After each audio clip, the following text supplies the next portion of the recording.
السلام علیکم ناظرین 70 سالہ لیلا خالد اس وقت عمان میں رہتی ہیں۔ ان کی شادی فیاض راشد حلال سے ہوئی ہے۔ ان کے 2 بچے بدر اور بشر ہیں۔ انہیں دیکھ کر اب کوئی یہ نہیں کہہ سکتا ہاتھوں میں AK-47 لیے یہ خاتون کسی زمانے میں فلسطین کی جدوجہد کی سب سے اہم کردار تھی۔ یہ داستان ہاتھ میں انگوٹھی کی جگہ گولی پہنے ہوئے اس باہمت خاتون کی ہے جس نے اسرائیلی جہاز ہائی جیک کرنے کے لیے 6 بار پلاسٹک سرجری کروائی۔ دنیا کے مشکل ترین کاموں میں سے ایک کام جہاز ہائی جیک کرنا ہے، جس میں کسی بھی ملک کے جہاز کو فضا میں ہی اغوا کر کے اپنے مطالبات منوائے جاتے ہیں۔ ہائی جیکنگ جیسے اس خطرناک کام میں کسی عورت کا ہونا ہی حیرت انگیز بات ہے، اور وہ بھی محض 25 سال کی نوجوان لڑکی۔ ناظرین، ایسا فلموں میں ہی دکھایا جاتا ہے، لیکن اس لڑکی نے یہ سب حقیقی زندگی میں بہت بار کیا اور دنیا کو اپنے کاموں سے حیران کر دیا۔ یہ 29 اگست 1969 کی بات ہے۔ سفید کپڑوں میں ملبوس، ہیٹ اور سن گلاسز پہنے ایک 25 سال کی لڑکی اٹلی کے ایئرپورٹ پر پرواز نمبر TWAA 40 کی منتظر تھی۔ وہ اندر سے بہت گھبرائی ہوئی تھی۔ یہ خاتون ایئرپورٹ سیکیورٹی کی آنکھوں میں دھول جھونک کر ایک پسٹل اور 2 دستی بم اپنے ساتھ لانے میں کامیاب ہو گئی۔ وہ یہ ظاہر کر رہی تھی کہ وہ یہاں بیٹھے دوسرے شخص سلیم الساوی کو بالکل نہیں جانتی۔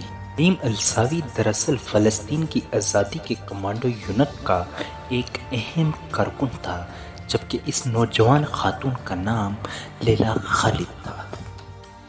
لیلا خالد سن 1973 میں شائع ہونے والی اپنی کتاب مائی پیپل میں لکھتی ہیں، چونکہ میں اور عیسوی بہت دور دور بیٹھے ہوئے تھے، اس لیے ویٹنگ ایریا میں بیٹھے ہوئے ایک امریکی شخص نے مجھ میں زیادہ ہی دلچسپی دکھائی۔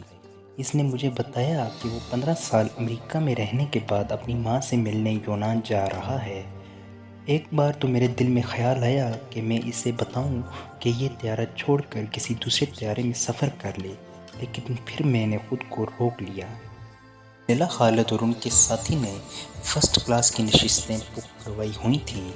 طیارے کے اندر لیلا خالد اور ان کے ساتھی قریب ہی بیٹھے ہوئے تھے۔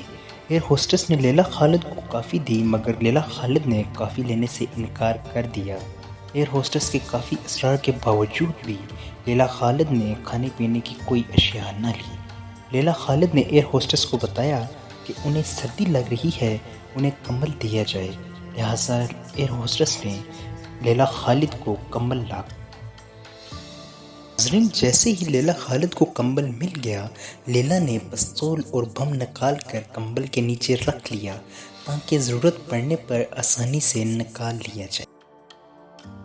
مشہور دی وومن فرسٹ کی مصنفہ کو دیے گئے انٹرویو میں لیلا خالد نے بتایا، جیسے ہی طیارے کے عملے نے مسافروں کو کھانا دینا شروع کیا، سلیم اچھل کر کوکپٹ تک پہنچ کے ان کے پیچھے میں بھی اپنے گود میں رکھے بم کو لے کر دوڑی۔ اسی دوران ایئر ہوسٹس کے ہاتھ سے ٹرے گری اور وہ پھسل کر میرے اوپر آ گری اور میری پسٹل گر کر نشست کے نیچے چلی گئی۔ میں نے اور سلیم نے چیخ کر کہا، تمام لوگ طیارے کے پیچھے والے حصے میں چلے جائیں، یعنی تمام لوگ فرسٹ کلاس سے اکانومی کلاس میں چلے جائیں۔ اس ہائی جیکنگ میں لیلا خالد کو پائلٹ اور فضائی ٹریفک کے کنٹرول روم سے بات کرنے کا کردار دیا گیا تھا۔ ابتدا میں لیلا خالد نے پائلٹ سے طیارے کو اسرائیل کے لود ایئرپورٹ لے جانے کے لیے کہا، جسے اب ڈیوڈ بین گورین ایئرپورٹ کہا جاتا ہے۔ جیسے ہی طیارہ اسرائیلی خطے میں داخل ہوا، اس کے ساتھ ہی اسرائیل کے 3 جنگی طیارے پرواز کرنے لگے۔ اسرائیلی طیاروں کو دیکھ کر طیارے میں موجود لوگوں میں خوف و ہراس پھیل گیا۔ ان کو لگ رہا تھا کہ اسرائیلی فضائیہ ان کے طیارے کو مار گرائے گی۔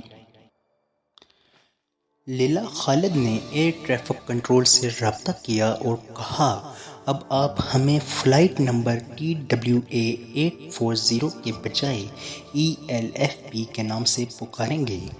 طیارے کے پائلٹ نے پہلے لیلا کی ہدایت ماننے سے انکار کیا، لیکن لیلا نے جب اسے اپنا دستی بم دکھایا تو انہوں نے ہدایات پر عمل کرنا شروع کر دیا۔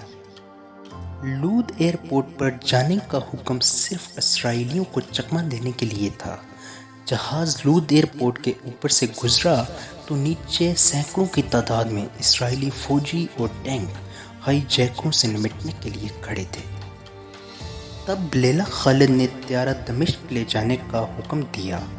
راستے میں پائلٹ کو لیلا خالد نے کہا وہ ان کی یعنی لیلا خالد کی جائے پیدائش ایفا کے اوپر سے لے جائے۔ بعد میں لیلا خالد نے اپنی سوانح عمری میں لکھا، جب میں نے فلسطین کو اوپر سے دیکھا تو 1-2 منٹ کے لیے میں بھول گئی تھی کہ میں اس مہم کا حصہ ہوں۔ دمشق ایئرپورٹ پر لینڈنگ کے بعد سلیم نے طیارے کی کاکپٹ میں دھماکہ خیز مواد رکھ دیا تھا اور طیارے کو اڑا دیا۔ ناظرین، لیلا خالد کو دنیا کی پہلی خاتون ہائی جیکر کے نام سے بھی پکارا جاتا ہے۔ بہت ہی کم لوگ یہ جانتے ہیں کہ اس واقعے سے 3 سال پہلے 1966 میں ایک آرگنائزیشن کی جانب سے طیارے کو ہائی جیک کر کے پاک لینڈ لے جانے والی بھی یہی لڑکی تھی۔ ایلن میکڈونلڈ اپنی کتاب شوٹ دی وومن فرسٹ میں لکھتی ہے کہ PLFP کی قیادت ان کے اس کارنامے سے بہت خوش ہوئی تھی۔ انہوں نے مشرق وسطیٰ کے ممالک کے دورے پر لیلا خالد کو بھیجا۔ وہ یہ جانتے بھی تھے کہ اسرائیلی لیلا خالد کو اغوا کرنے اور انہیں جان سے مارنے کے لیے کچھ بھی کر سکتے ہیں، لیکن اس کے باوجود انہیں عرب ممالک کے دورے پہ بھیجا گیا، لیکن ان کے آس پاس محافظوں کا ایک حفاظتی ٹولہ بھی تھا۔ لیلا خالد دنیا کی ہیروئن بن چکی تھی۔ ناظرین، ہائی جیکنگ کے تمام واقعات کے بعد لیلا خالد سے جب پوچھا گیا آپ نے جو کچھ بھی کیا اس پر آپ کو ذرا بھی افسوس ہے؟ لیلا خالد نے جواب دیا، کس بات کا افسوس؟ بالکل بھی افسوس نہیں۔ پھر پوچھا گیا آپ کی وجہ سے سینکڑوں افراد دہشت زدہ ہوئے، انہیں صدمہ پہنچا، طیارے کے عملے کو نقصان بھی پہنچا اور وہ زخمی بھی ہوئے۔ لیلا نے کہا میں معافی مانگتی ہوں، انہیں صدمہ پہنچا لیکن وہ محفوظ رہے۔ آپ کو یہ بھی دیکھنا چاہیے کہ ہمیں اور ہمارے حقوق کو بھی نظر انداز کیا جا رہا ہے۔ ناظرین، اگر ویڈیو پسند آئی ہو تو ہمارے چینل کو سبسکرائب کیجیے تاکہ آنے والی تمام ویڈیو آپ تک بآسانی پہنچ سکیں۔ اللہ حافظ۔